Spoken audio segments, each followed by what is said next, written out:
afternoon. The chair calls the Greenwood LaFleur Consolidated School District Regular Board Meeting for February the 6th, 2024 to order. Let us bow our heads for a moment of silent meditation.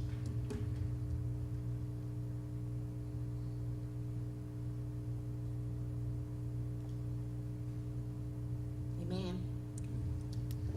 Chair will now entertain a motion to approve the agenda as it is presented. Madam Chair, I move that we approve the agenda as it is presented. I have a Hilliard. Can I get a second? Second. It has been moved and properly second. All in favor? All Aye. opposed? Ayes have it, and the motion carries. Number 3. Then item number 3, policy updates, review 3.1, policy BBE, school board attorney. Any questions, comments, or concerns regarding agenda policy BDE or BBE? Yes. Ms. Lewis. Were there any additions or omissions, or are we just reviewing? It has review.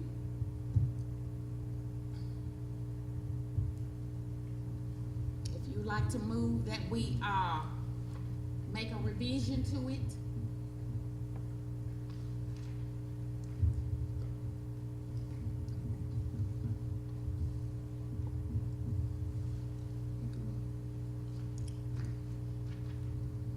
I'm good.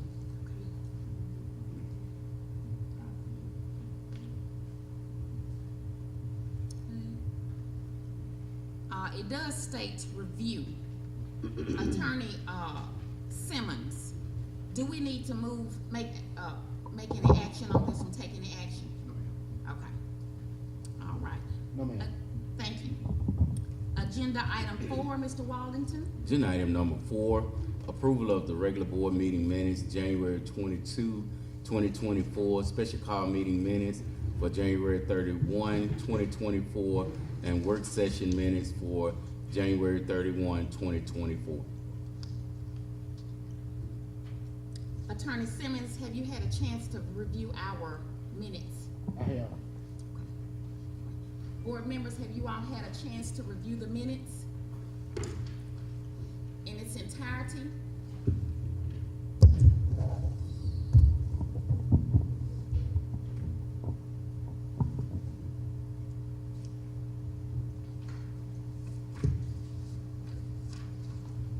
Any questions, concerns? No question.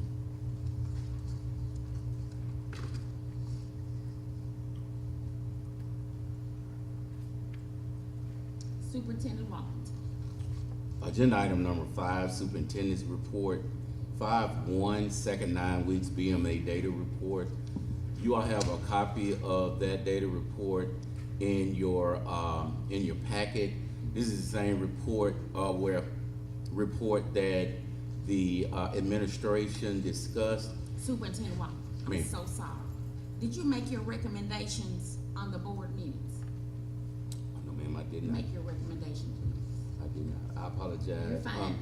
Recommendation, superintendent recommends school board consider approval of January 22, 2024 regular board meeting minutes, January 31, 2024 special call meeting minutes, and January 31, 2024 work session minutes. Chair will now entertain a motion to approve the January 22nd, 2024 regular board meeting minutes, January 31st, 2024 special call meeting minutes, and the January 31st, 2024 work session minutes.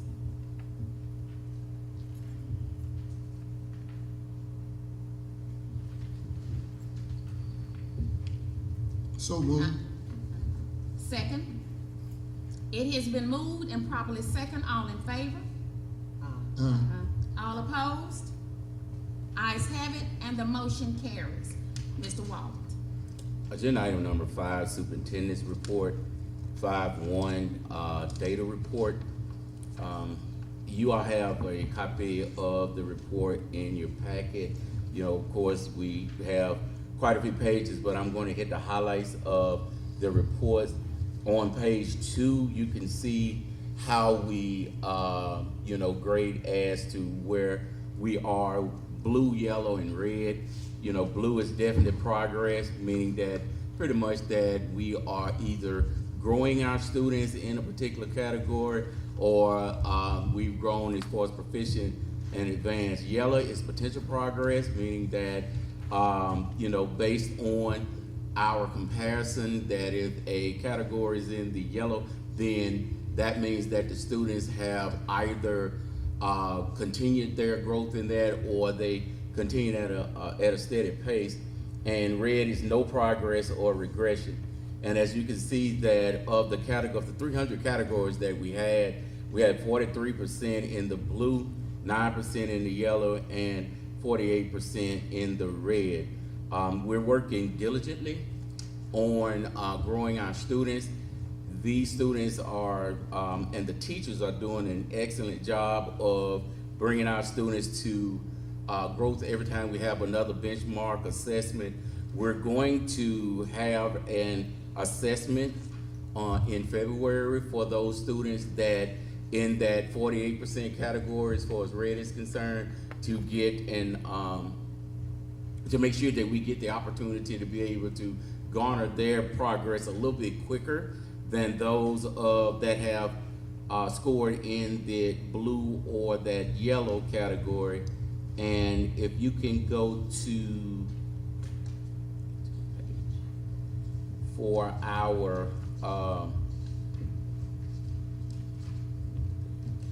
processes for improvement, what we're going to put in place. That's page 37, or excuse me, page 60 in your attachment. In the first slide, we're going to address the leading indicators. We know that it is vitally important that teachers are at school on a regular basis and that the students are as well. That the bulk of our growth or proficiency is going to come in the classroom when the teacher is teaching and the student is in the classroom. So we're going to monitor to ensure that that we have meeting goals on attendance. High quality instructional material.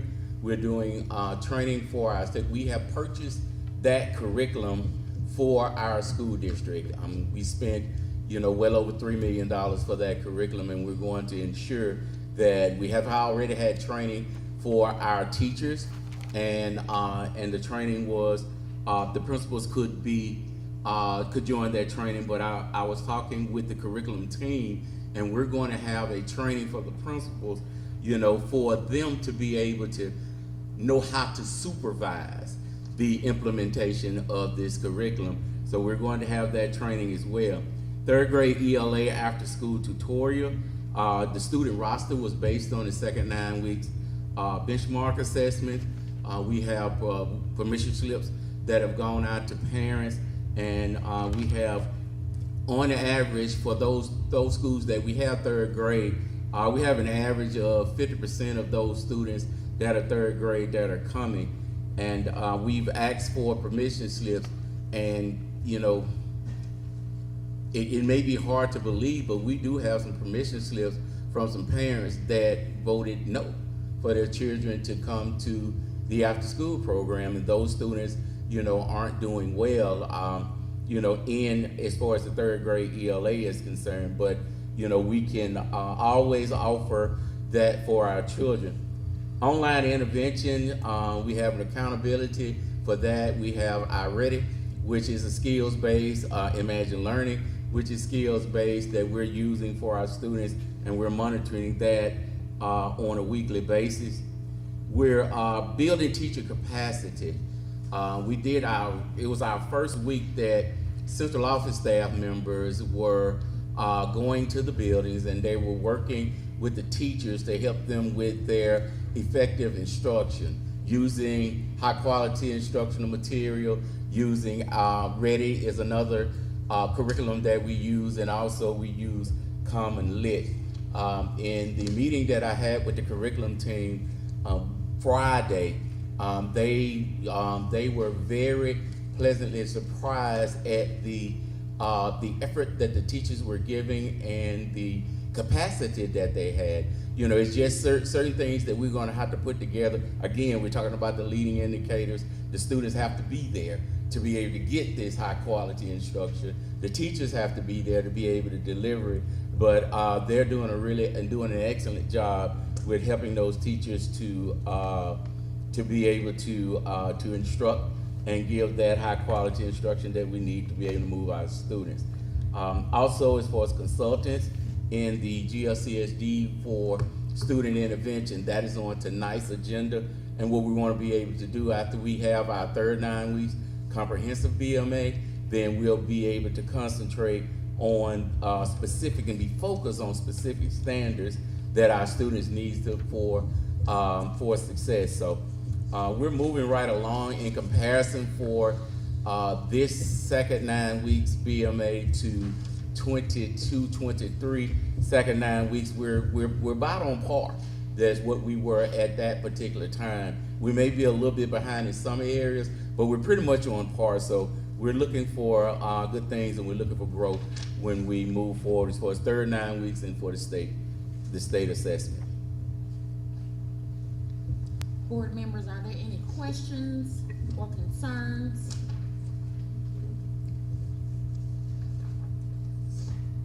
I do have several questions, Mr. Wallington, regarding the second 9 weeks data report. I took a look at this, and I noticed that the indicator that suggests performance level 1 and 2, Yes, ma'am. and I'm referring to page 24. I have checked out several. I was hoping that I wanted to do a comparison from the work session pack and the packet on today to find out if our performance levels, and I see blue on some of the performance levels that are performance level 1, performance level 2, I see a blue, but I also see the term decrease. Yes, ma'am. And So- what it is that we decreased the number of students in PL 1 and 2. PL 1 and 2 okay. is we consider that as either one level, you know, behind grade level, or 2 level, and it's considered failing as far as our state test. So if we decrease the percentage of those students that are in that, you know, that's a win for us. Okay, then, all right, that's a clarifying question because I was Yes, getting ma'am. nervous. Yes, ma'am. Yes, ma'am. Okay, I was seeing blue, but it said decrease. Right, So yes, ma'am. I just needed to know what that meant. Yes, ma'am. Okay. And so can you explain to me how we are receiving credit? Is that a part of the, what plan is that? When we receive credit for growth, the accountability model? Yes, ma'am. It They, is? as Okay. far as the accountability model is concerned, yes, ma'am. Your meaning is for on the state test or this? State test. On the state test, yes, ma'am. Each one of the students that, just an example, if we have a 4th grade student that scored a 2A on last year's state test, spring of 2023, they have moving to the 5th grade, they would have a scale score that is, you know, somewhat larger than what they had the year before, maybe 25, 26 points to be able to get to a 2B. If they're able to get from a 2A to a 2B, then they give us growth points. They do not have, and I want to be sure that they changed it this year. In the past, you were able, if a student went from 2A to maybe like a 3, then they would get 1.25 points. Okay, meaning that instead of just 1 point, they'll get 1.25. They changed that this year. They're only going to give 1 point. So a student can go from a 2A to a 5, and all that they'll get is a 1 point for that particular situation. So you can only get 100 points for growth, when in the past you could get you know, anywhere from like 110 to 115, and which helped schools with the growth that didn't have as many on the proficient level, but to lack of a better term, the game is the game, and we're going to try to ensure that we grow all of our students. Okay, so the terms decrease on our PL ones and twos. Are these decreases in blue, are they possible growth? Yes, that's Okay, exactly what it is. okay. Yes, ma'am. All That's right. exactly what it is. All right, okay, thank you so much. Yes, ma'am. Mr. Wallington, does that complete your report? Yes, ma'am. Okay. Recommendation: Superintendent recommends school board consider approval of the superintendent's report. Chair will now approve the superintendent's report. Will now entertain a motion to approve the superintendent's report. So moved. Second. It has been moved and second, all in favor? All opposed? Ayes have it, and the motion carries. Mr. Wallington. Agenda item 6, 16 section report.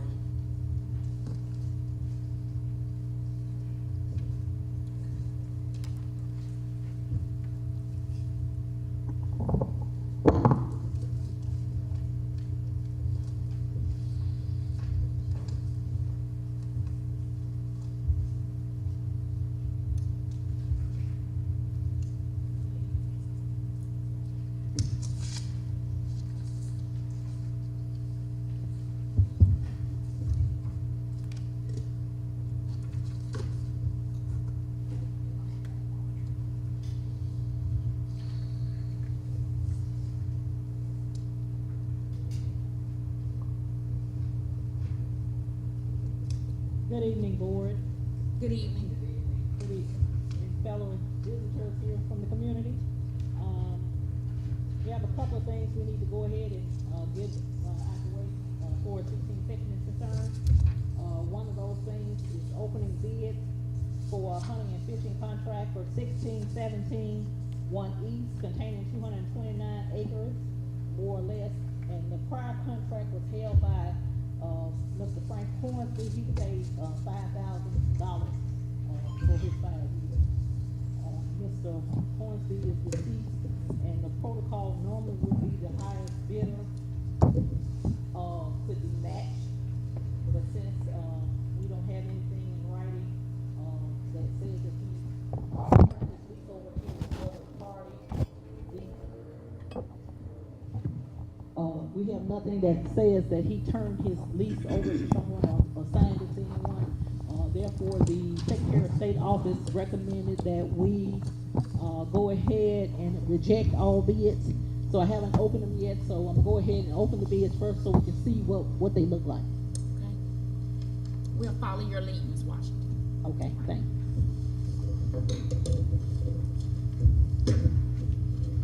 I have 5 bids.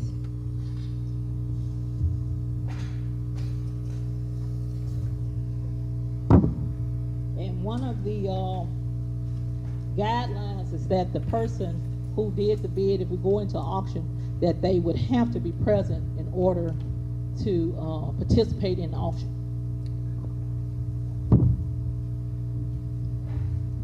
I left a copy of the bid tabulation on the table.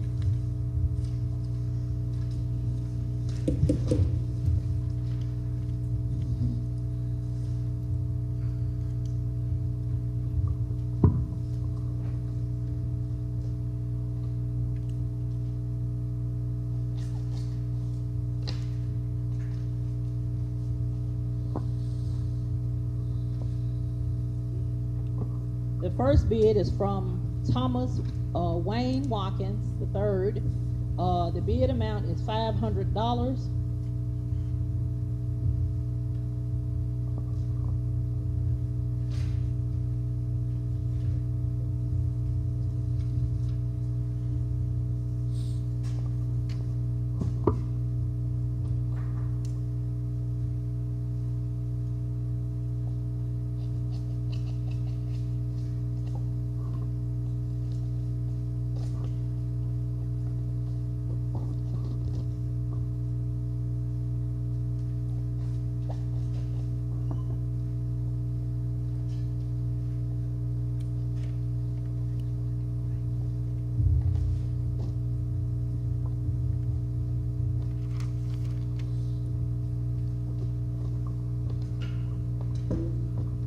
The second bid is for $7,501. It came from Brett Jones, Tommy Ostenson, and Ben Seal.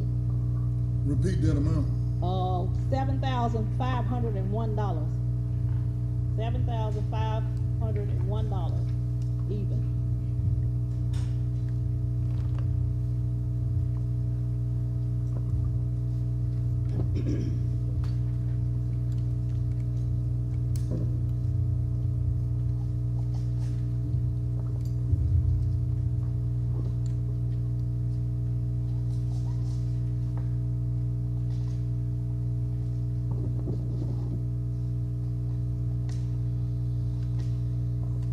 The next bid says Mill Creek, and the bid amount is $5,051 even. $5,051 even.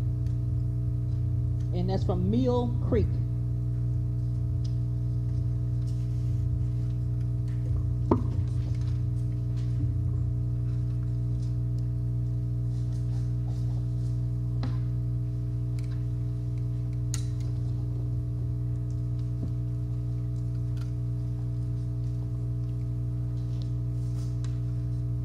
The next bid is from Tanya Hornsby. The bid amount is $5,000. Tanya Hornsby. And the bid amount is $5,000 even.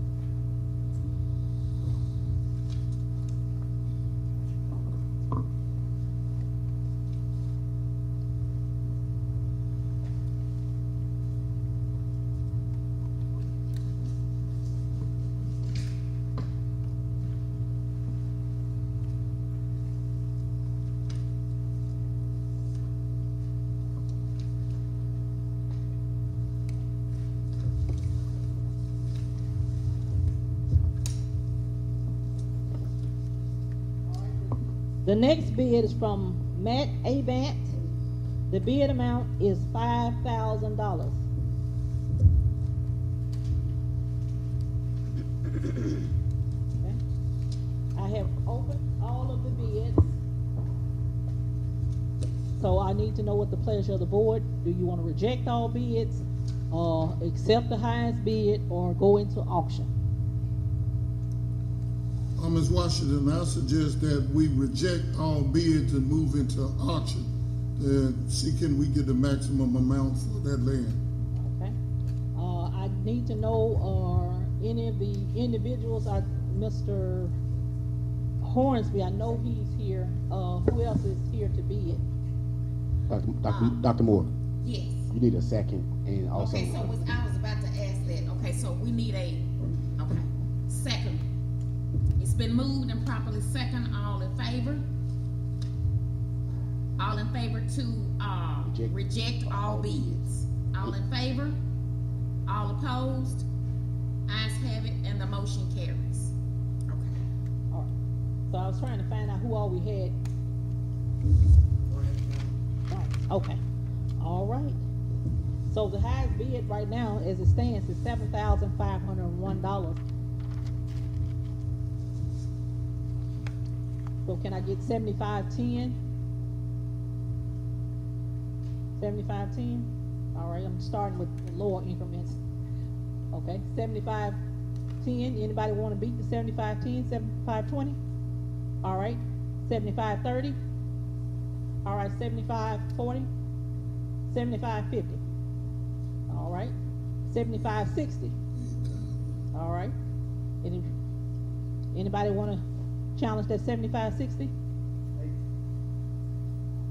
8,000. 8,000? Okay. I got 8,000.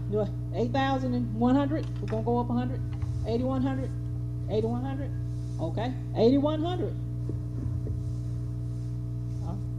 All right. Be a seal. 8,100. He didn't want to Okay. match. Mr. Olson, Mr. Brett. Gotta go back to your name. What was it, 81?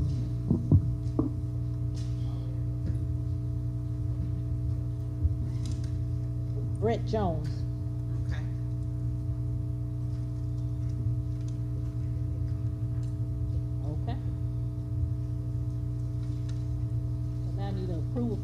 to accept the bid at the 8,500.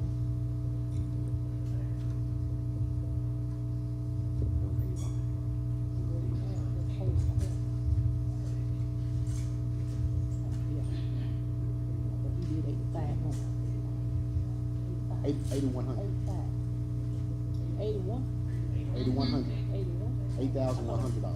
Okay, I thought I heard a 5, I'm sorry, but he didn't wanna match you, right? Okay, all right, well, 8,100, I'm sorry. Okay, so what are you asking now, Ms. Washington? Board approval of this $8,100. Okay, Vice Chair will now entertain a motion to approve the To accept. bid, to accept the Accept. bid of 8,100 from, Mr. Brett Jones. So moved. So, second. It has been moved and properly second, all in favor? All opposed? Ayes have it, and the motion carries. Okay, the next item I have is approval for a name change on a contract. It's 1618 North 1 East. It belongs to Porter Planning Company. He has a new business name, Porter Grain Company. He did supply us a copy of his letter from the IRS, with the Porter Grain Company name. I think we already alluded to the fact that this is, the process is that they do not have to go to the state to register their, business or their, well, for farming, I guess it's just different, farming agent. So, but I do have the, information from the IRS for this gentleman. So what is the pleasure of the board? So this is, we are approving the name change. Yes. Okay.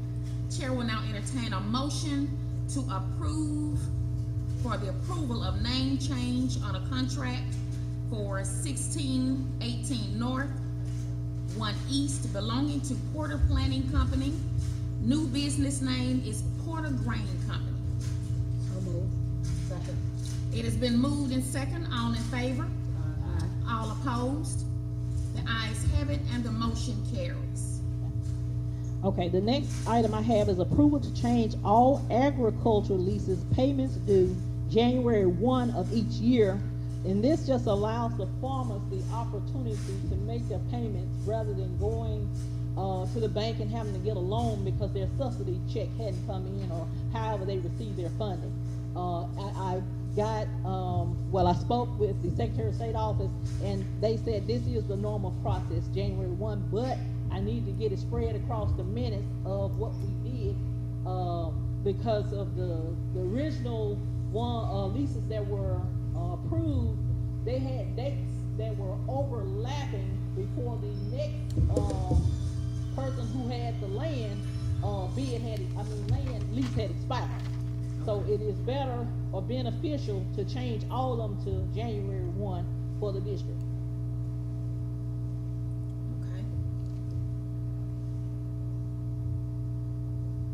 So So I you're need a motion from asking, board. okay, all right. Chair will now entertain a motion for the approval to change all agricultural lease payments due January 1 of each year to allow farmers the opportunity to get their subsidies or other payments from the government or other sources. So moved. Second. It has been moved and second. All in favor? All opposed? Ayes have it, and the motion carries. Ms. Washington. Okay. My final item is approval to change all the bid requirements to 10% bid bond at the time of the opening bid and the remainder payment due at the inception of the winning bidder's lease. So again, you have at least 4 months before a lease is expired to try to get a bid on it.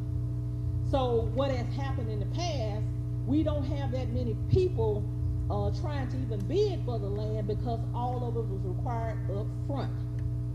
So what I'm asking the board is to allow other individuals who might want to participate in the bid process to pay a 10% bond down, and then if they win the bid, then by the time the lease comes effective, they will have an opportunity to go and get their funding to pay for the lease.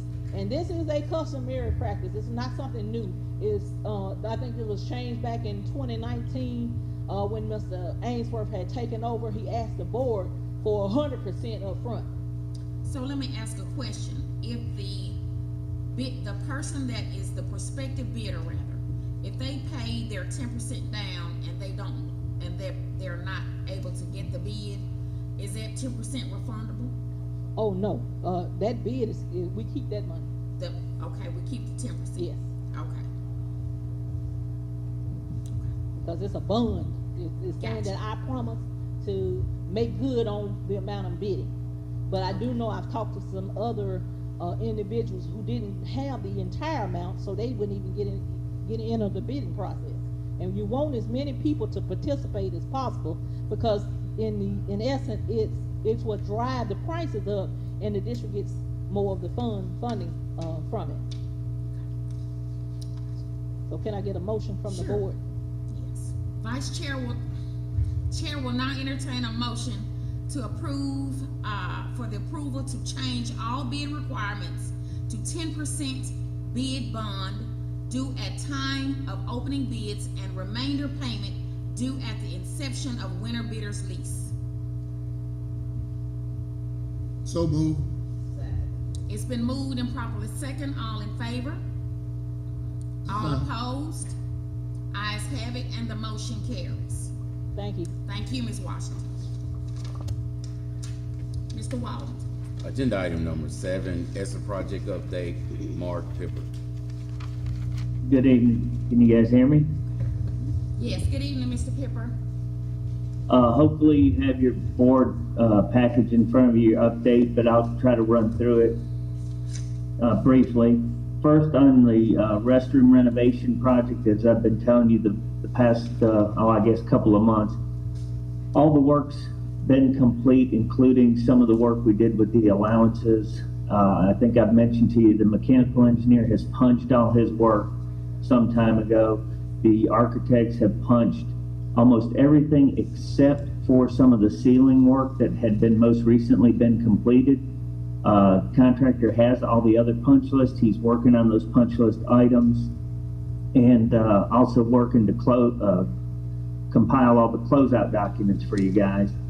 I was hoping I was going to be able to wrap this up this month. That's not quite the case, but hopefully next month's report we'll be closing this project and hopefully considering it complete. On the HVAC project, they're continuing to work on it. At Threadgill Elementary, all of your rooftop units have been installed. They have 2 of the corridors up and running. They are working on a 3rd corridor that's been their primary focus. At Bankston, they were able to start up a lot of what we call the VRFs. Those are variable refrigerant flow units. Those have been up and running. They are also got the VRFs up and running at Threadgill Primary. But again, their primary focus of work is on Threadgill Elementary. Hopefully that will be done in early March. Once they finish that, they'll turn their focus to Bankston to get it completed. And then they'll work on Greenwood High School and Threadgill Primary.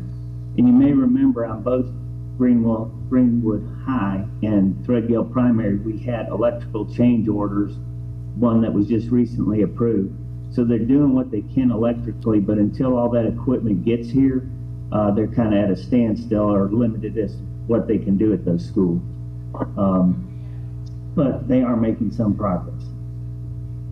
On your window project, I'm happy to report the contractor has finally been able to mobilize. He did so last week. His job trailer is on site. His Connex box for starting to store materials is there. They continue to send the design team submittals that get reviewed and approved so all material can be ordered. And it's my understanding that they have started constructing the temporary partitions at the school. And hopefully you'll see some of that window work starting very soon. On your carpet replacement project, that work is progressing quite well. Greenwood Middle and the Career Tech are substantially complete. They've been punched, the floors have been waxed, the punch list items have been addressed, and the design team has gone back to check those punch list items. Threadgill Primary is also now complete. floors have been waxed, it's been punched. The contractor's working on his punch list items there. Threadgill Elementary, I believe they have completed most of the work there. They're scheduled to do the office area waxing next week. There is some work or issues at Threadgill in the 2 labs in the library where we believe there may be some asbestos containing materials. So we're having to deal with that. But they are working where they can. And like I said, hopefully we'll wax those office area floors and get that turned over in the next week or 2. East Elementary, we've got all the demo complete. The floors in the painting is nearing completion. They are getting really close to asking us for to punch that school as well. And then finally, Amanda Elsie, I know that work is in progress. The demo's complete. They're working on flooring. They're working on painting. And then once they finish that school, they'll turn their focus to Greenwood High School next. So that project's moving along well. And as far as budget goes, we're still tracking on budget. As you may recall, last time when we talked and got that last change order approved, we're still showing about $700,000 of your ESSER 3 money has not been allocated. So it's, more or less like a contingency fund for the district to use as they see fit or to address other issues should they come up. And so I don't have any action items for you tonight. With that, are there any questions? Colleagues, any questions or comments?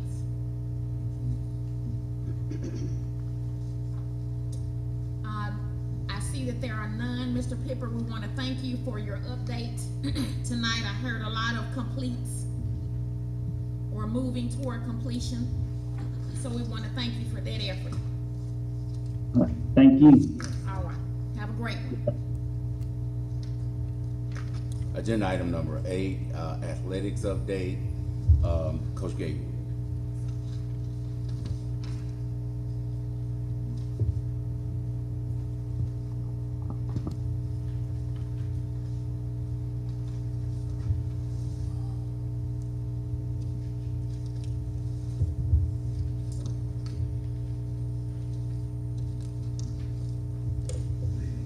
Good evening.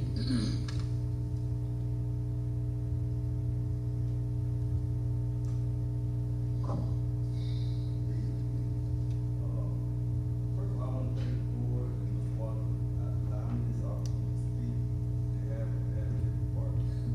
I'm just give you a couple of Greenwood Floors Solid School athletic department updates. We have completed and finished the floors of Greenwood High School and Florida County High School.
there any questions or concerns, for our athletic director? I have a question. Ms. Lewis?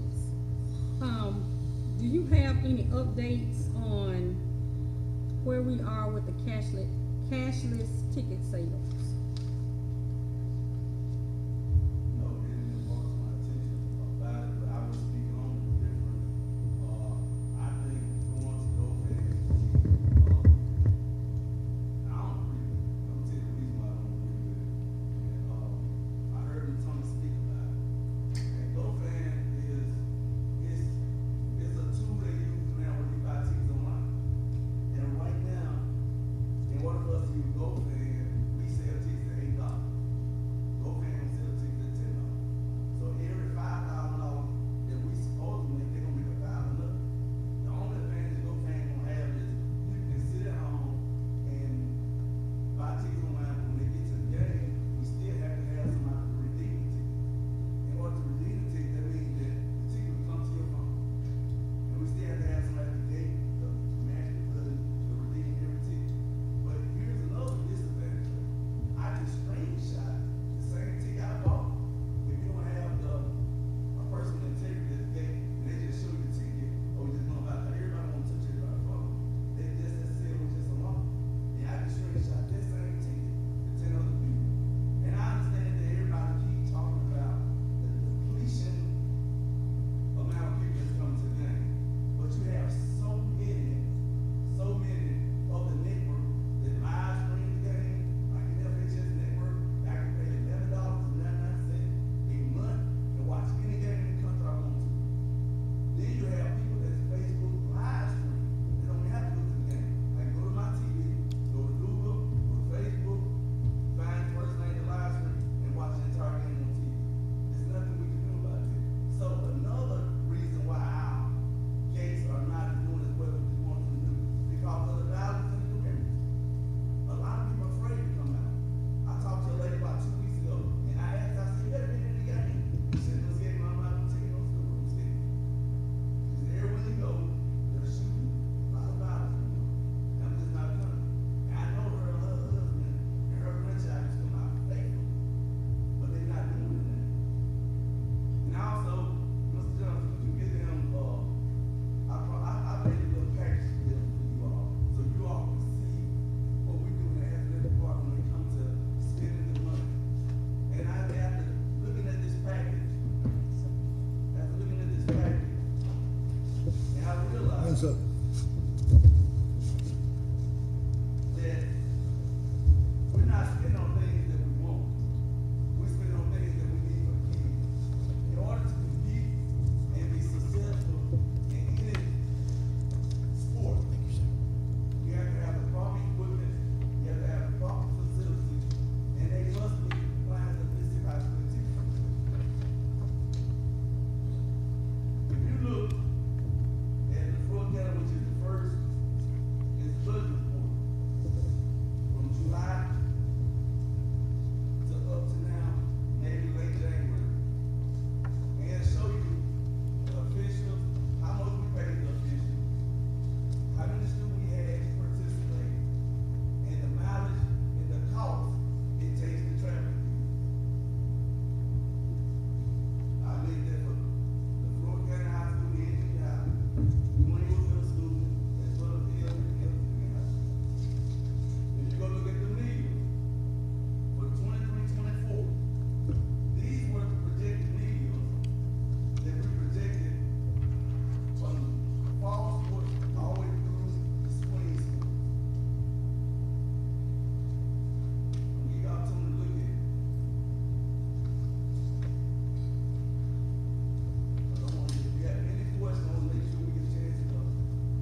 Coach Gaywood, you know, in layman's terms, so everybody can understand it, sometimes the athletic terms get to be a little far-fetched, you know, for a certain sector of people.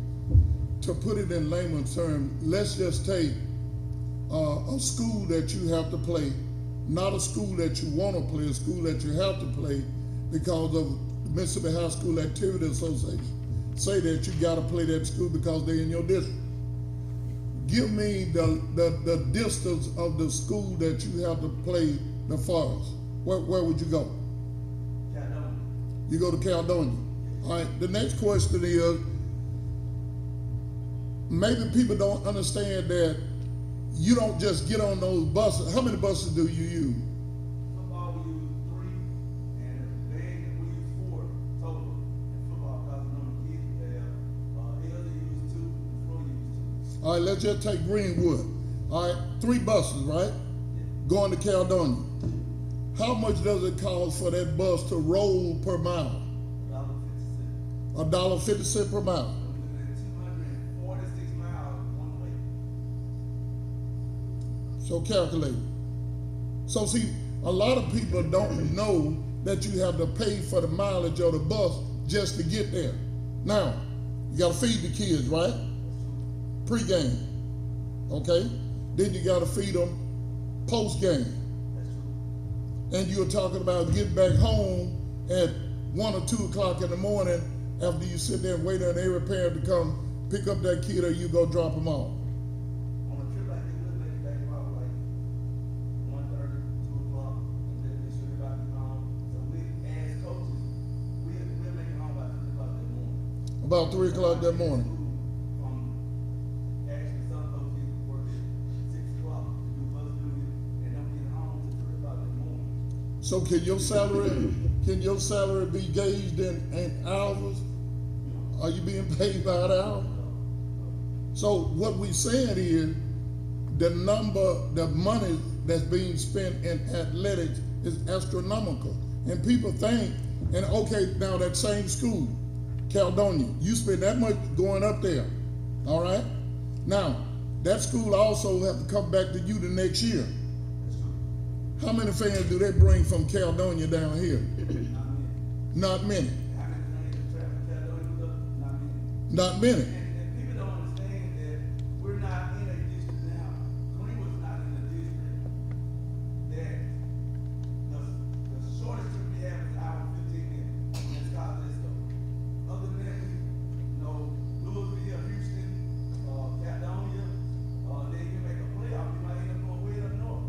But we're not in a district now that's gonna travel a lot of people to the Delta because they on the outskirts of the Delta.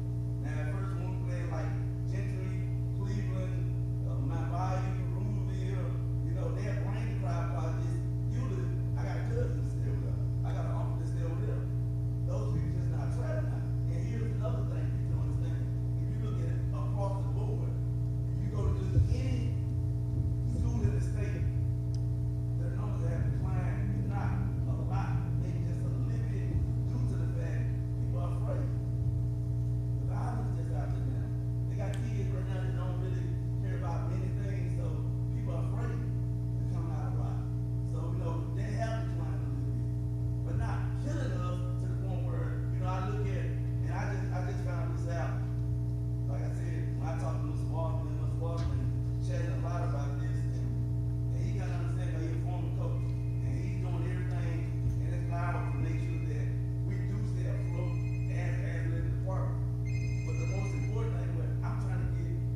build the program, because those coaches don't get out of here and go elsewhere where they feel like they're appreciated.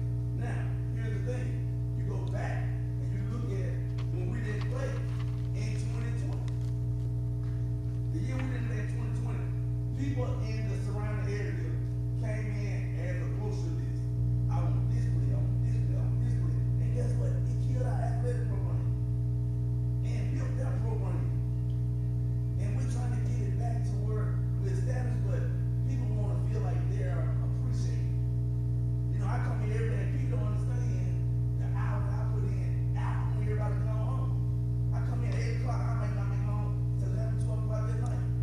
And still be at work, and you take my time sheet, haven't been late. Traveling to different games. So I don't complain, but when people start to come in my department, make me feel like we're not on the same way people feel about academics, I feel about academics. And the same way I feel about athletics, a lot of people feel the same way about academics. And I'm both academic folk, any kind of basketball, football, I'm all about academics first. But at the end of the day, everybody not going to school on an academic scholarship.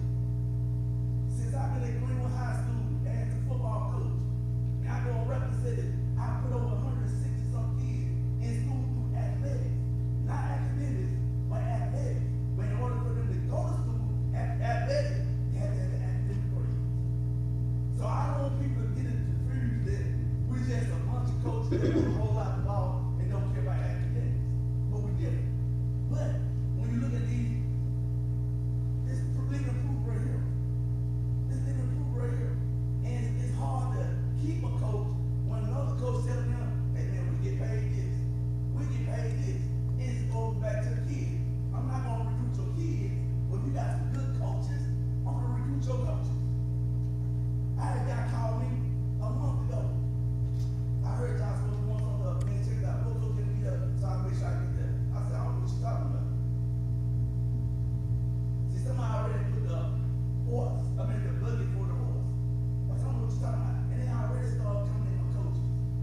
They already started coming in my coaches. Because they know we got a good set of coaches here, just sometimes feel unappreciated. You know, everybody listens to this meeting, and they know what people talk about. And then sometimes they do feel unappreciated. Coach, I think we lost a great kid. A Xavier Jones, he don't want to horn like no. He don't stop like not stop like all the points. One of the real young coaches that we could have kept, and there was a model for these kids, but we lost it to where all the points due to funds. You know, playing my money. And it's like money. It ain't about all money, but guess what? If I'm gonna be appreciated, if I'm gonna sit and do the long while, please appreciate me. Please appreciate me. And that's the only thing I'm gonna add for academics. I'm gonna add for academics. Like you can't have one without the other. And some people feel you can only do this and not have this. But I'll tell you something. You're looking at somebody who's gonna fail. Because every kid ain't gonna go to school academics. On academics. So when you get an opportunity, I gave you all the facts. If you have any question, if you have any discrepancy about the prices, I wrote it out beside and said the reason why the prices are different. So if you have any questions for me, please feel free to call me back. If you need to sit down with me about anything to go to number, I'll be more than welcome to do so. But I just want to let you all know up front. Thank you for giving me this opportunity to come express my thoughts and feelings about how some people feel about athletics. Last question, Coach, make it quick. We got 3 schools in this county, 3 high schools in this county. What is your perspective on one school in this county? So far as money is concerned. I'm with it. I'm with it. And this is what I'm talking about. We with it. I see his vision, you see my vision, our vision come together, we can make it happen. Because what it's gonna do is it's gonna eliminate a lot of people talking about spending. When we do one-to-one, we got every school in this district, not in this school. Every school in this district needed a gym full of work. Every school in this field needed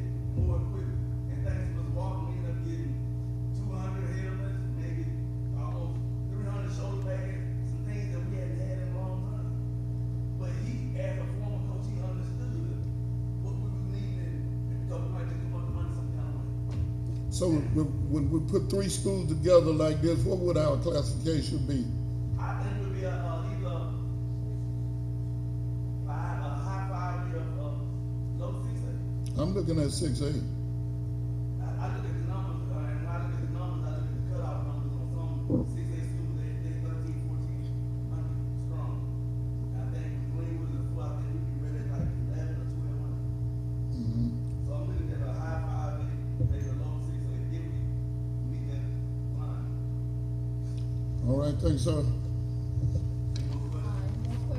have a question for Mr. Waddington.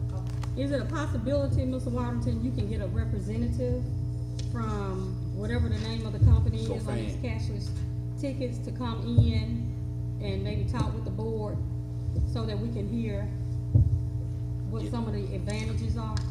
Yes, ma'am. Okay, thank you. Any more questions or concerns? Thank you, Mr. Gatewood, for your presentation. Okay, Mr. Walker. Agenda item number 9, public comments.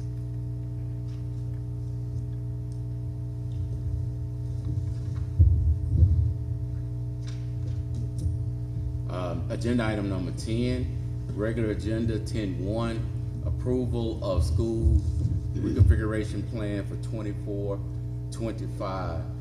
Executive summary, the attached school reconfiguration plan is a copy of the superintendent's official school reconfiguration phase-in plan for 24-25. Details explained attached. I want to add to that summary, a plan for a phase-in reconfiguration for the schools in the Greenwood LaFleur Consolidated School District was created at the request of the school board during the 22-23 school year. The reason the board members requested a draft plan was due to the pending vote for bond issue to build a high school, falling student enrollment, and to address the concerns with the district's budget. Several iterations of this plan were presented to the school board until a draft was board approved. The plan that is on the February 2024 school board agenda is the same one previously approved. The dates have been changed to reflect the delay in implementation following change in leadership during the fall semester of 2023. Board members, we have a consideration of a school reconfiguration plan for 24-25. I do have some questions, but I'll yield to my colleagues, on the dais. If you all have some questions, comments, or concerns. I have a concern, and I have in the basis of a comment, looking at this configuration plan, I think we might need to table it for just a little while longer, for the simple reason is certain things that are buzz in the community out there. I think we need to let the community know what we're doing.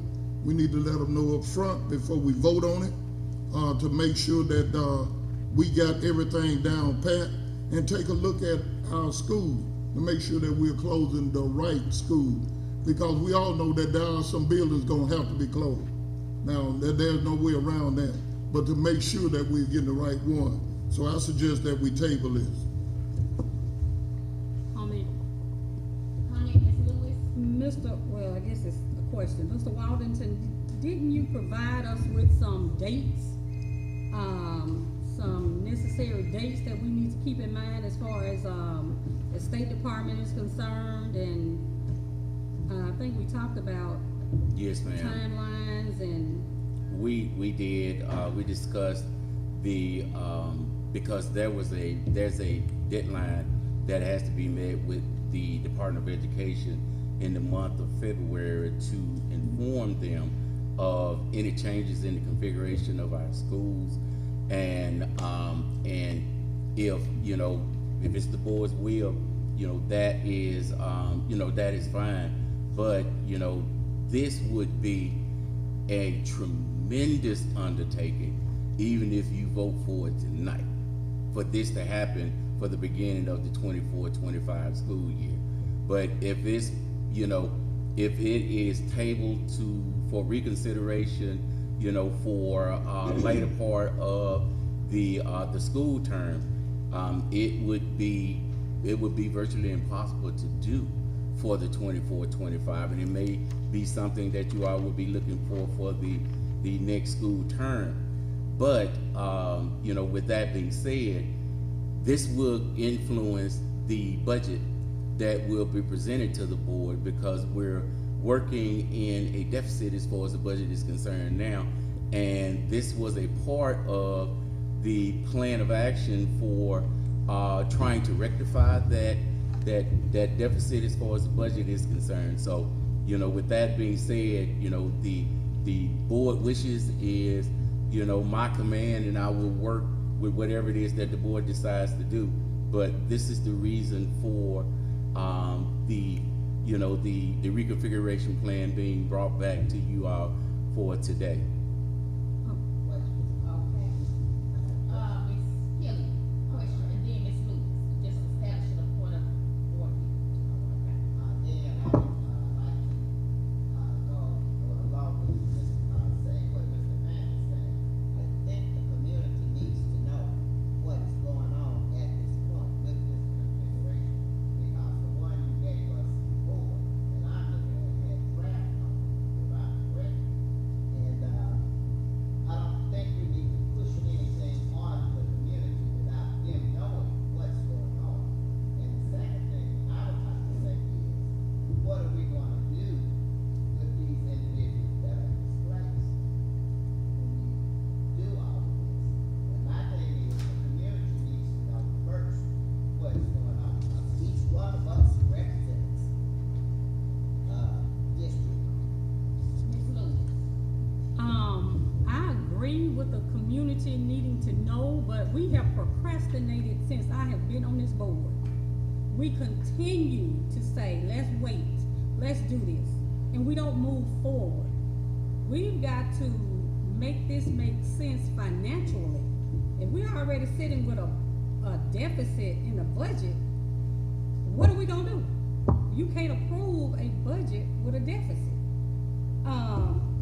I don't care how you do this, how much you notify the public, somebody is not going to be for this.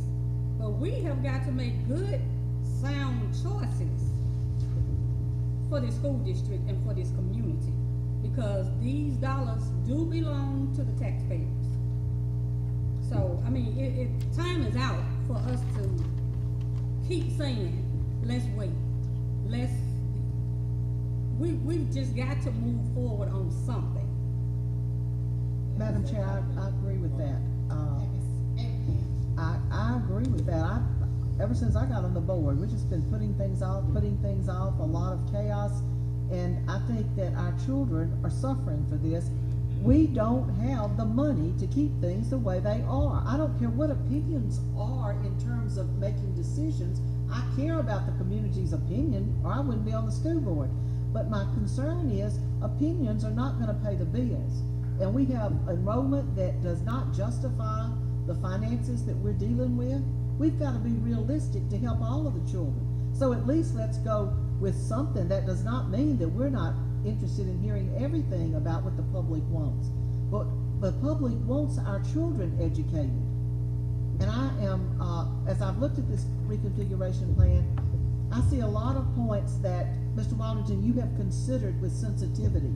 The ages of the children and where they might be located, and I appreciate that sensitivity as somebody concerned about our children's welfare.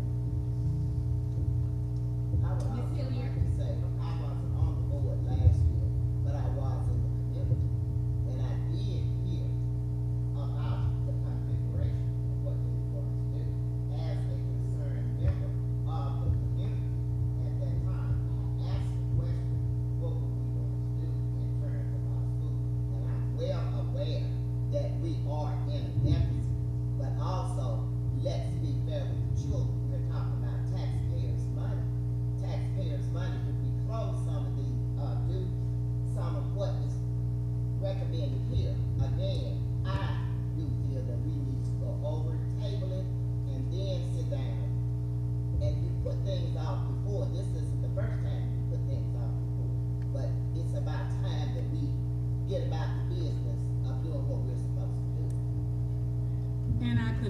to say, just because we've done things in the past, does not mean that we have to continue to do those things in the future. May I say something? We Yes, don't yes. need to continue bringing up the past. We need to go on and work with the people. Okay, I have heard, the opinions of my colleagues. Mr. Wallington, in all fairness, I really appreciate the spirit for which you have created a very doable plan. However, I do understand, and as a parent, of a child in this district, parents are not always a top of the list. So I think it is fair, and we are working, diligently for the sake of the community, our children first, but our community as well. We owe our parents, I think if we can come up with somewhat of like a communication plan, how are we going to get the word out about this plan? If it's approved or just as an idea. I didn't think about that piece. But right now, the most important piece would be getting the communication out in the community. So yes, there is a community of people out there, and they want to be a part. They may not can come and sit in this room with us, but in all fairness, we do have, if we're talking about moving children from days to base, I think it would behoove us to go and speak with the parents at days before we make that change. You know, you have teachers. If you close schools, I just think we need to have a dialogue in the community with faculty and staff, parents, the community, and let them know what the plan is. Give them a vision of what your plan is. And I would like for us as a board to maybe consider a meeting with you to come up with maybe a type of communication plan to get the word out and give the parents a plan, give teachers a plan, because at that point, when you talk about closing schools, you have principals, assistant principals, teachers, and faculty that may be concerned about where they'll be. So in all fairness, and believe you me, I appreciate the spirit for which this plan was created. But I'm gonna go with the majority in table, because I want us to come together and discuss a communication plan, a plan of action for communication. Not to say that we are debunking what you have presented to us, but just to give the community, notice. Yes, ma'am, and I understand that, and the board's wishes, again, is my command, but I would like to say that this is the third iteration of this plan that was given to the board, and of the previous two that was given, you know, I never got anything from the board about a communication as far as the plan is concerned. And now that, you know, we're in dire straits, and I'm thinking about the parents as well, because I have to feel those questions from parents when they say their child is cold, when it's raining on their head, when the buses are hot, you know, all those things. So I have to return those calls and gladly do. And that's what this plan was created for, to help alleviate, you know, those things that our children have to deal with. Because if you're cold, you're not thinking about standing nothing in the classroom. And if you're a teacher, you're not thinking about teaching it. You're thinking about, you know, that need. So with that being said, again, you know, the board's wishes is what it is that myself and this administration would do. And we'll, you know, we'll move forward with the decision of the board. And let me just say this to be clear. I don't recall the third iteration, I recall the second. And number two, we are working together to make this plan happen. We do need a change, and a change is coming. But we do have to work together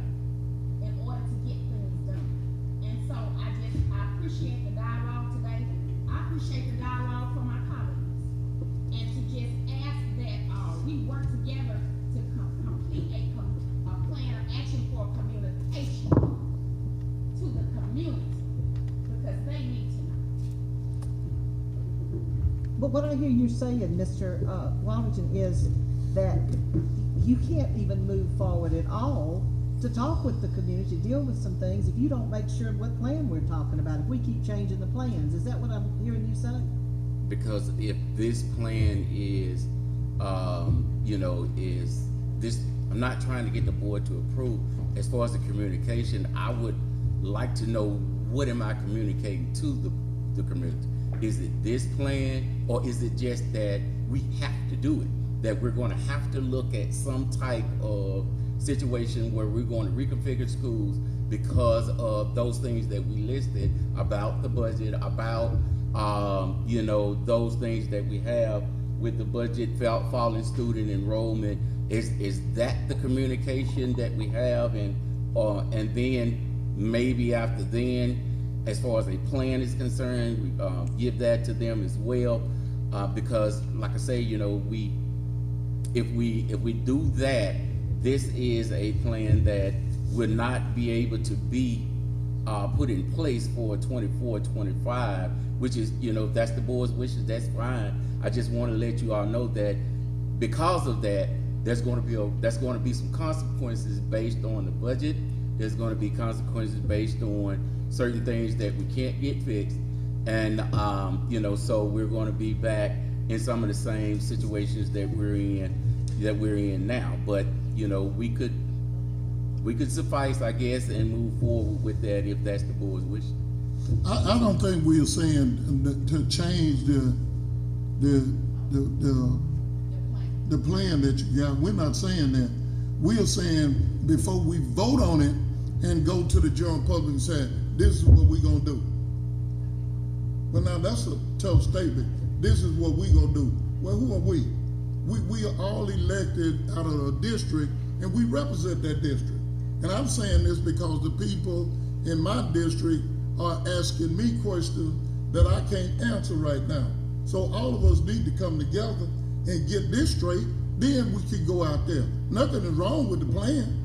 Everybody knows it's going to have to be some building closed. Everybody just about can tell you what buildings need to be closed, but you need to let them know. Let them know. And my kids were in school, and my kids got to go from LaFleur to Greenwood, then I would like to know. Well, could we put a deadline on the vote that if we table this, that by the next board meeting, that we would make a decision? I think so. I think so. I think that's all we're saying.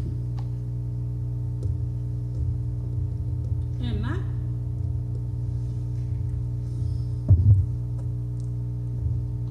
question to the board is, what are you ready to do once you get that pushback? Because you're gonna get some pushback. We already know that we're going to get pushback. So do you have a big plan?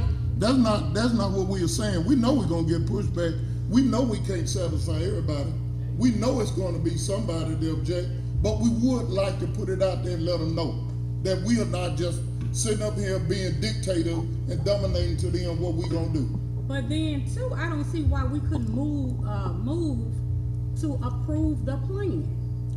So this is saying to me, once you get out there and you're speaking with the community, when you get the pushback, then you won't go with this plan, you need another plan. That was what I was bringing up, and that's why. But that's not what we're saying. I don't know what you're hearing, but that's not what we are saying. Well, we're saying, I can't tell you what you hear.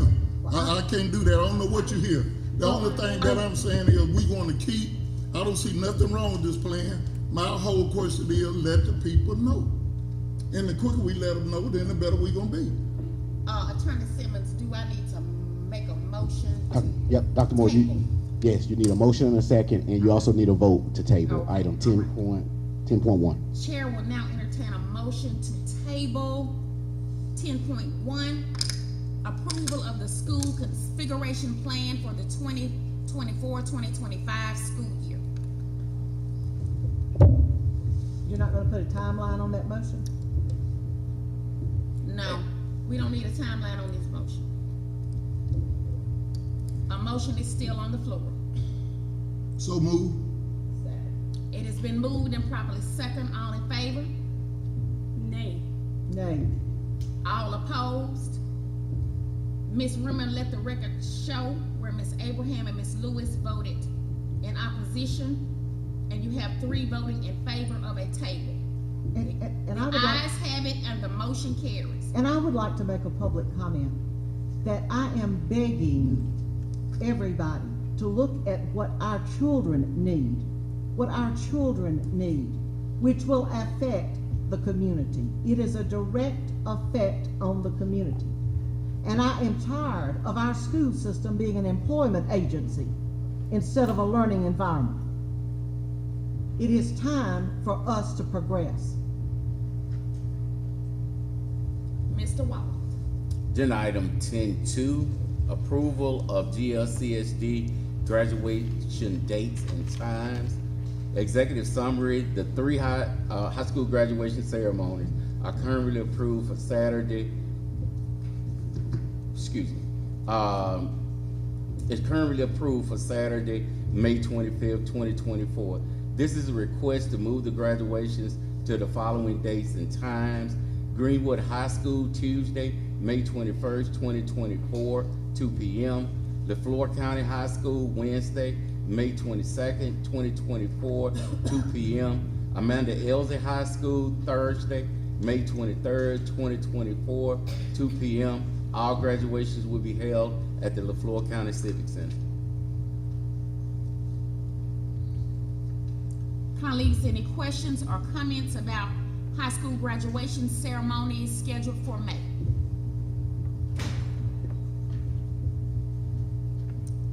Mr. Walden.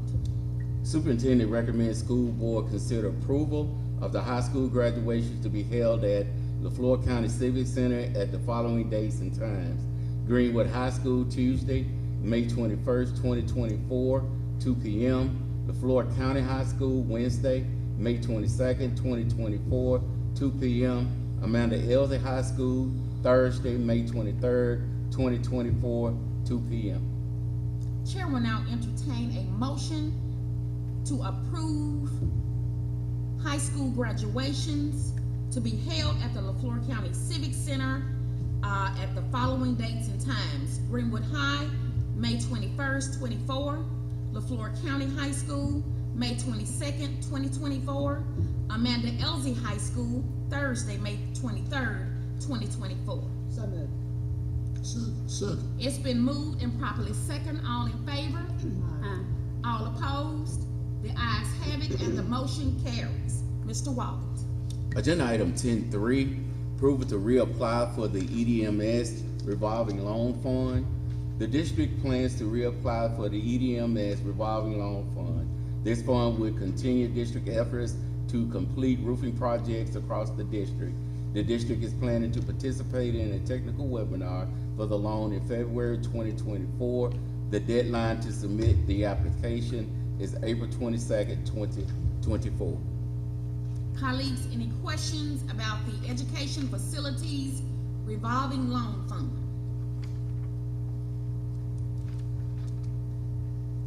Hearing none, Mr. Walden. The superintendent recommends school board consideration to approve the application submission for the EDMS revolving loan fund to continue roofing improvement projects across the district. Chair will now entertain a motion to approve the application submission for the EDMS revolving loan fund to continue roofing improvement projects across the district. So moved. Second. It's been moved and properly second. All in favor?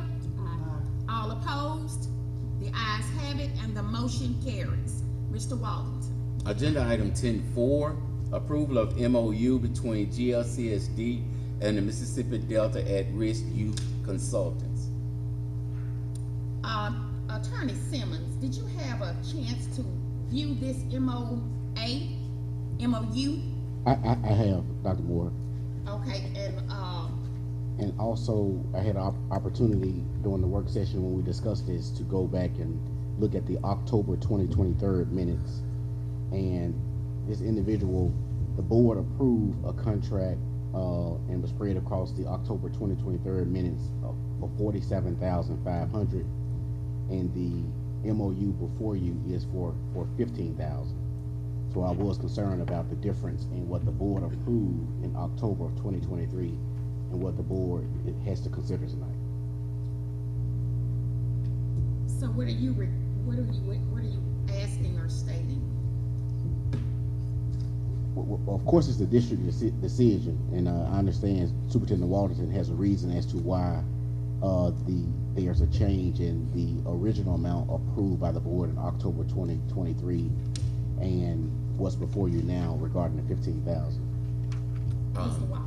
And Ms. Dr. Coleman can help me with the explanation.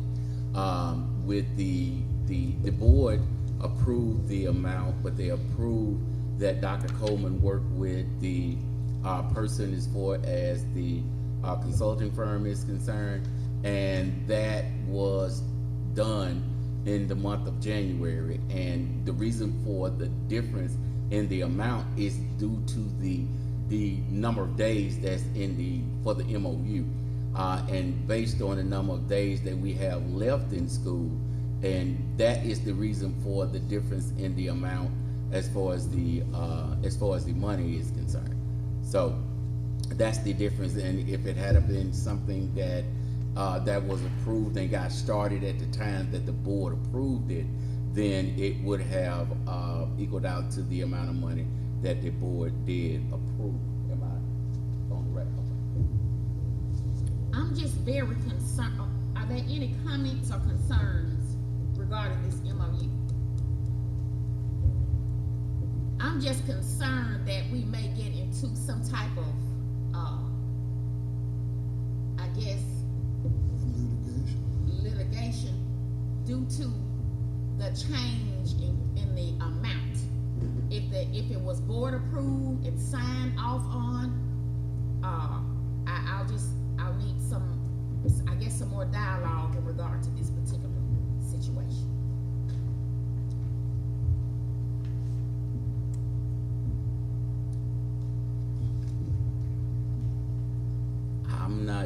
I'm not sure if the board approved 47 at a previous board meeting, and I recall that. right, and I'm just saying I'm saying that it more likely did not happen, and if the board approved, but it didn't have the MOU, and if the board approved the MOU as given, I don't see where litigation would come in, because that would be the board's decision to make the determination on, the MOU and the amount for it, if I'm not mistaken.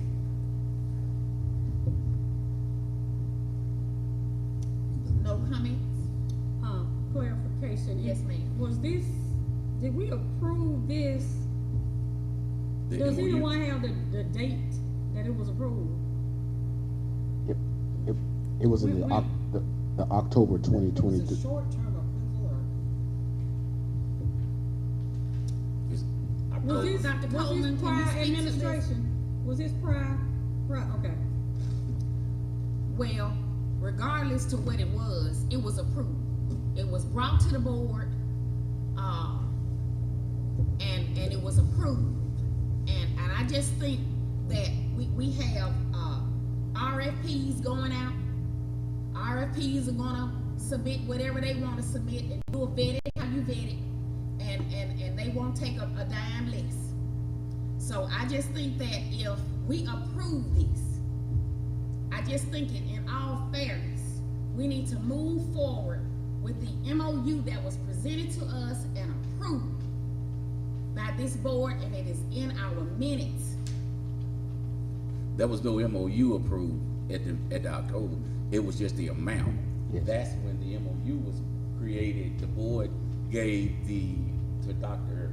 Coleman, it may have been to Mr. Brooks, and Dr. Coleman was tasked with that, to be able to create an MOU to come back to the board for approval. And that's what it is that she did. We didn't have an MOU, and I thought it was for a trial period that we were talking about. It I'm was. not sure. It was for a trial And- period. and Dr. all- Bailey had mentioned that. And also, I think this board had questions about the services that were gonna be provided. And, one thing in particular, that person not being an employee, something came out about an employee matter. So I don't know, I mean, since that time up until now, we haven't seen anything different, so what's to make us think that, I mean, it is different? Because based on what was presented, whenever it was, to me, it wasn't enough information. I don't think I voted for it. I know I didn't. Well, in my mind, when a recommendation is brought to a board, we take action. And the board at that time took action. And it is what it is before us now. Can I make a motion, Attorney Simmons, to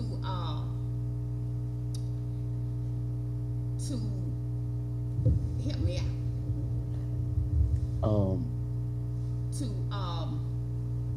I guess to keep the approved MOU There that was wasn't an presented. MOU. So in the October 2023 board meeting, it spread across the minutes Okay. where the actual amount of $47,500 was approved of the services that Mr. Pearson was going to provide to the district. What I'm hearing is the process in implementing or getting what is necessary to go forward with getting the services started, and that never happened.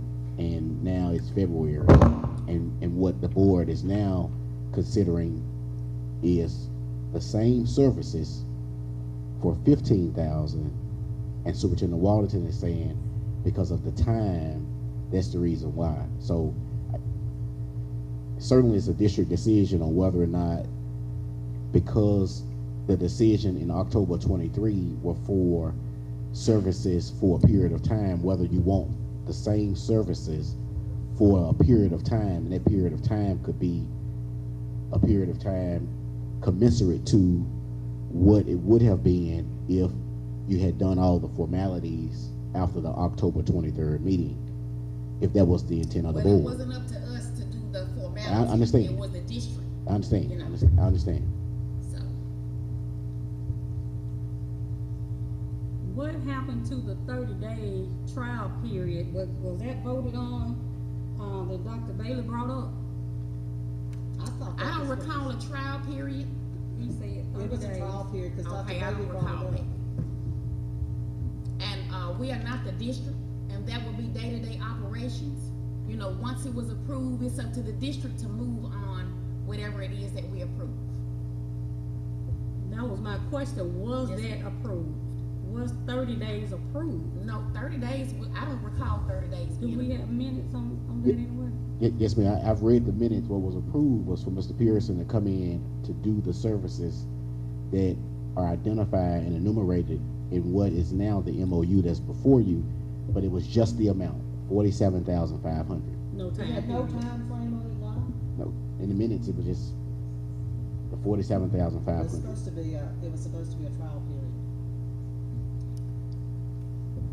Attorney Simmons, how can should I motion to accept the MOU at the approved October meeting for 2023? It's just that the MOU before you only has the time from January to June, and it's actually enumerated how the 15,000 is actually totaled. Mhm. And so I guess really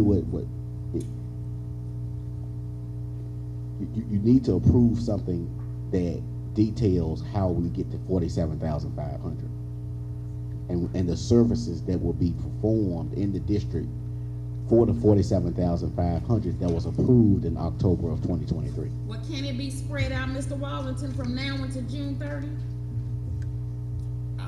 If that's the wishes of the board, you know, it would, you would be The talking children about. go home in May, though. We have summer school. Well, if the board approves it, we'll have summer school. But, you know, if it's the board's wishes to spread out $47,000 from February to June, you know, for consulting services, then, you know, I guess it could be divided up on a number of days and added in that particular way. Can you please bring your recommendation forward, Mr. Wallington, that reflects that?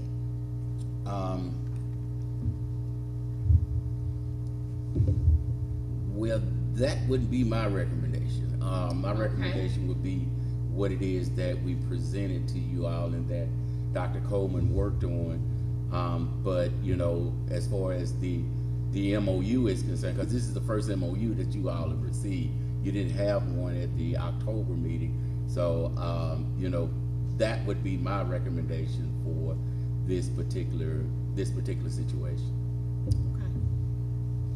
I have one other concern, because it was mentioned that we have consulting firms. Those consulting firms have to provide objective data They on do. their results. I don't see anything on here that's saying that we would be provided anything quantitative or objective. Well, that doesn't mean that it won't happen. Well, how do you consider effectiveness? Attorney Simmons, how do we rectify this situation? Should we table this as well? I do recommend that you table it and work directly with Superintendent Walterton Okay. and Dr. Coleman on how you want to proceed regarding it. Okay, thank you. I'll take entertain a motion to table this particular item. So moved. Second. It has been moved and properly second that we table, the Mississippi Delta at-risk youth consultants. It has been moved and second, all in favor? All opposed? Ayes have it, and the motion carries. Mr. Wallington. Agenda item 10.5, approval of in-district travel for English learner tutors. The curriculum department is requesting in-district travel reimbursement for English learner tutors, which will be funded through federal programs. The purpose of this request is as a result of the recent resignation of an English learner tutor, which caused the other tutors to cover additional schools to meet the state mandated service time for English learner students. The EL instructional model is pull out in addition to Tier 1 instruction. Students must be pulled out of his or her regular classroom approximately 30 to 60 minutes a day for a concentrated reading language arts program to build language acquisition. These sessions are not limited to reading language arts and may incorporate other subjects as well. And the list of tutors is on the recommendation form, and I dare not butcher those people's names. Colleagues, are there any questions or concerns?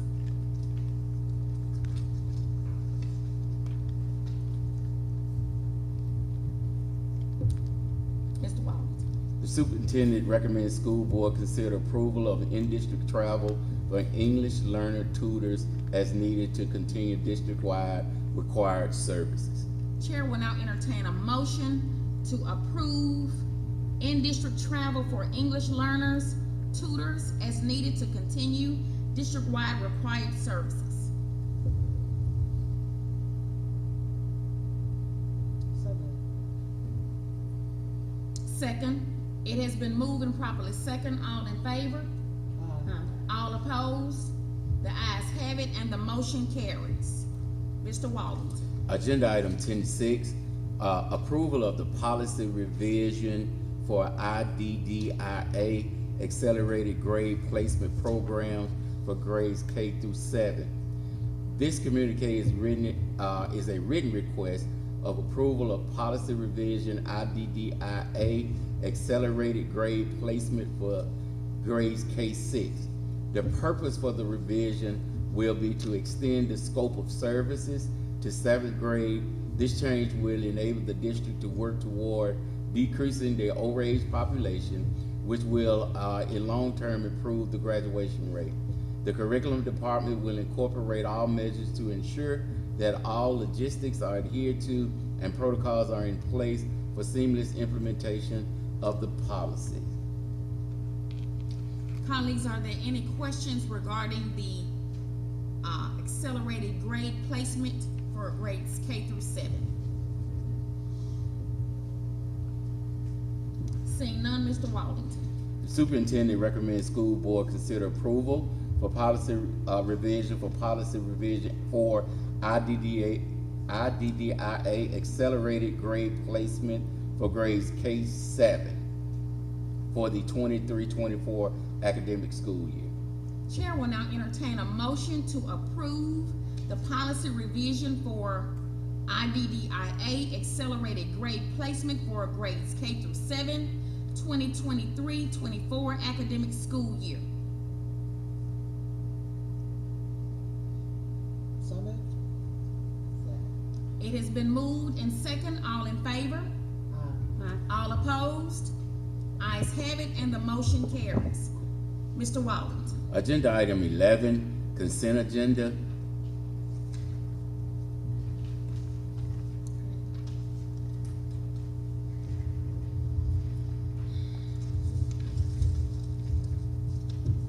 Colleagues, are there any questions concerning the consent agenda? Yes. Ms. Lewis?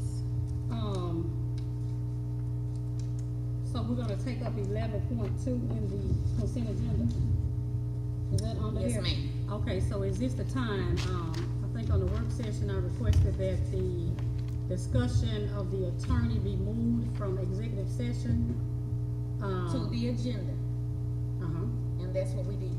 Okay, so at this time, the discussion, I can Okay, sure. Okay. So,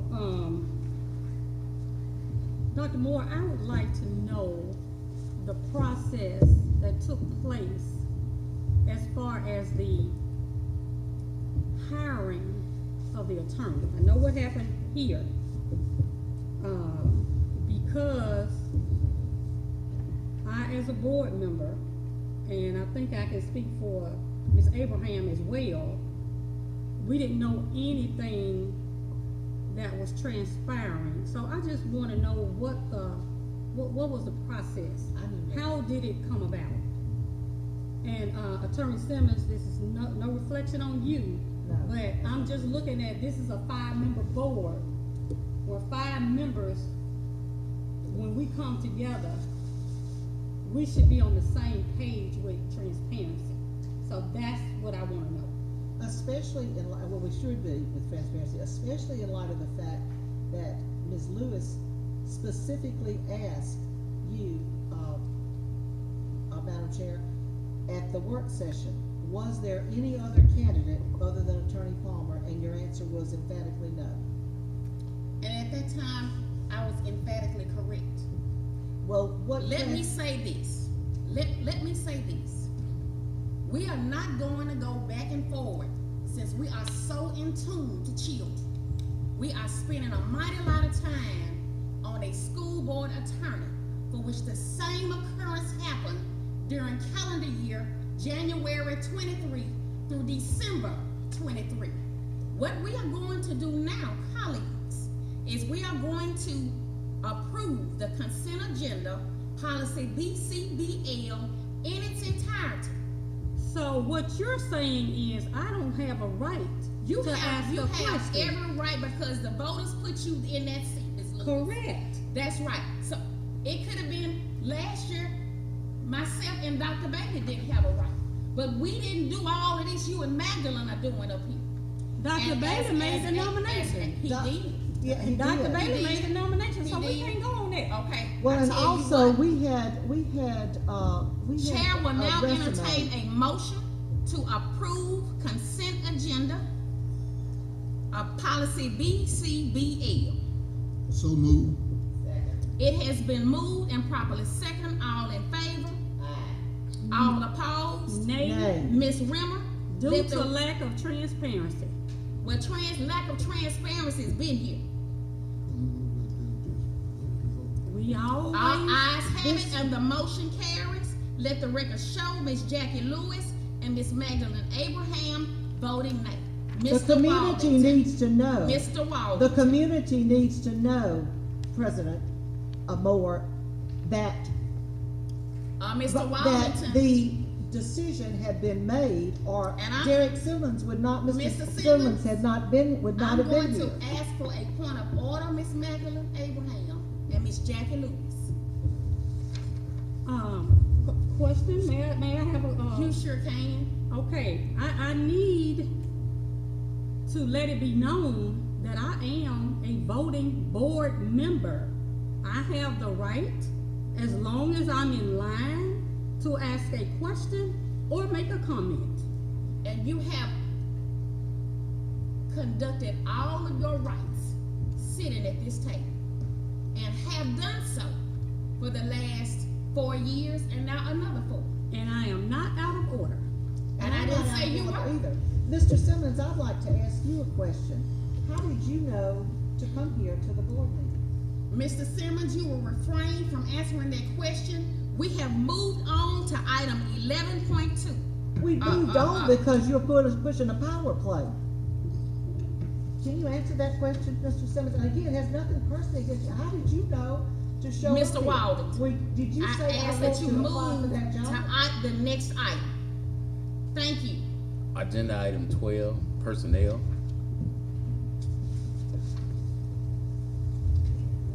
(12.1) approval of 23-24 personnel report. Colleagues, we are at the personnel report. Are there any comments regarding personnel? Questions or concerns regarding personnel?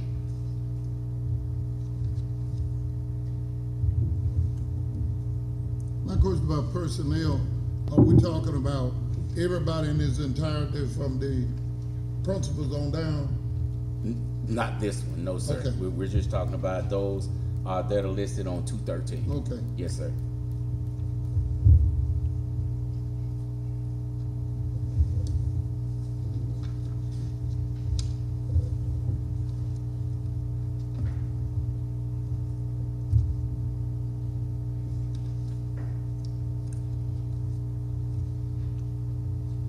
No question.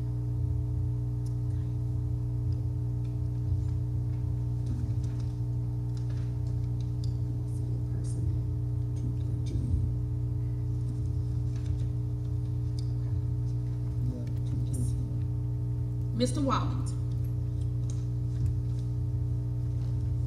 Superintendent recommends school board consider approval of the 23-24 personnel report. Chair will now entertain a motion to approve the 23-24 personnel report. So moved. It has been moved and properly second. All in favor? Aye. All opposed? The ayes have it and the motion carries. Mr. Walden. Agenda item 13, financial. 13.1, claims. 13.2, statement of revenue. 13.3, statement of fund balance. 13.4, statement of expenditure. 13.5, current budget status. 13.6, cash flow statement. 13.7, combined balance sheet. 13.8, bank reconciliations. Are there any questions regarding the monthly financial report?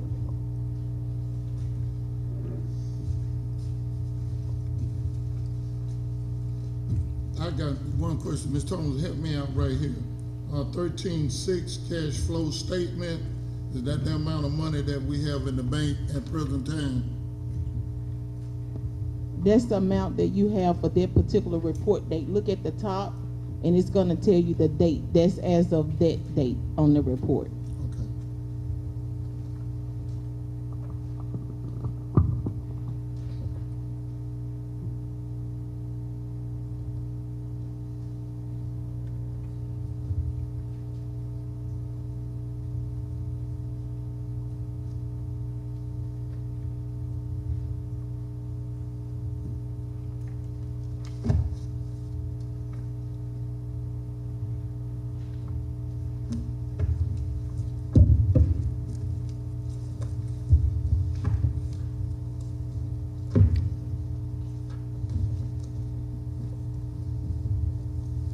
Mr. Walden. Superintendent recommends school board consideration of approval of the December financial reports and the payment of claims 957-467 to 957-632. Chair will now entertain a motion to approve the December financial reports and the payment of claims 957-467 to 957-632. A motion? So move. Second. It has been moved and second. All in favor? All opposed? Ayes have it, and the motion carries. Mr. Wallington. Agenda item 14, consideration of executive session. 14.1, personnel. Okay. Chair will now entertain a motion to close this session for consideration of executive session. So move. It has been moved and properly second. All in favor? All opposed? The ayes have it, and the motion carries.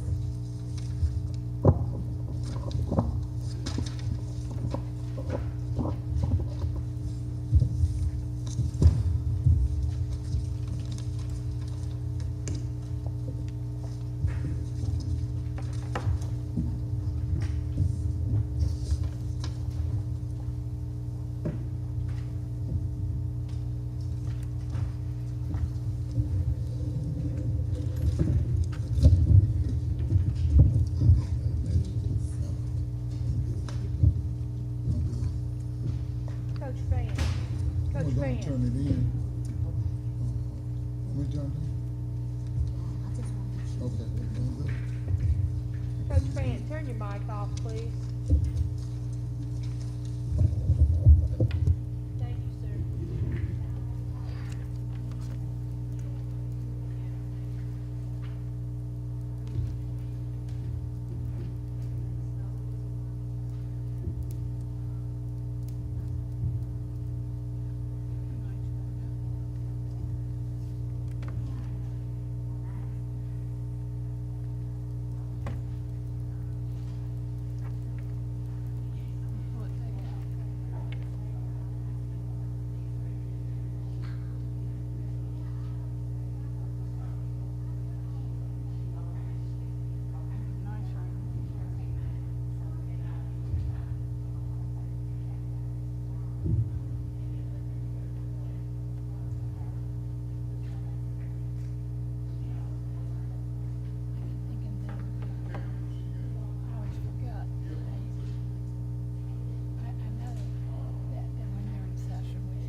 Thank you, man. I just didn't know who it was.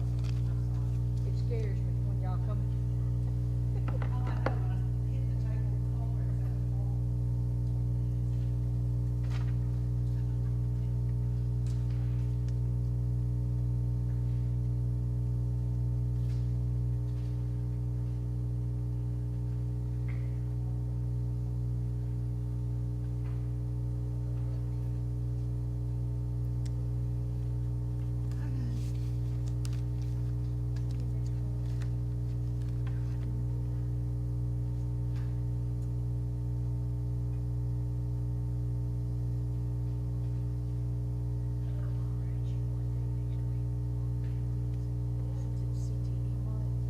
I'll holler at you one day next week and get your schedule and come speak.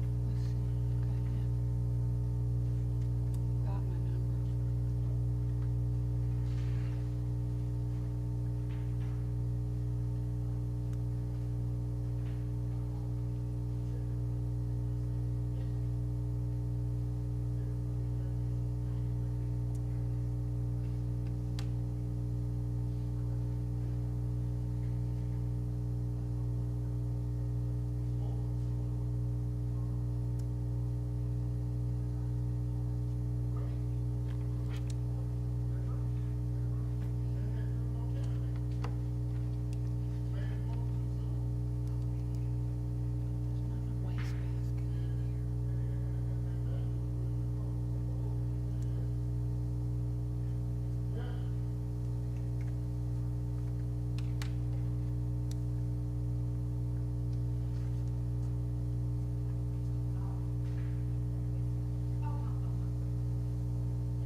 The board went in executive session on the first personnel matter. No action was taken. It was just a report by the board attorney that personnel matter was resolved in the best interest of the district.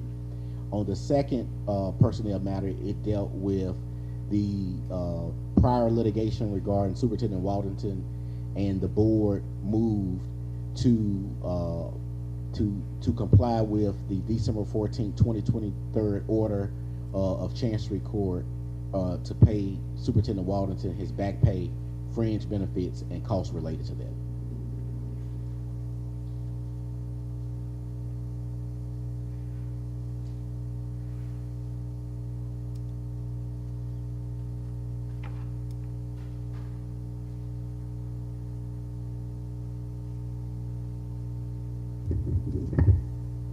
Chair will now entertain a motion to adjourn. It has been moved and properly second. All in favor? All opposed? The ayes have it, and the motion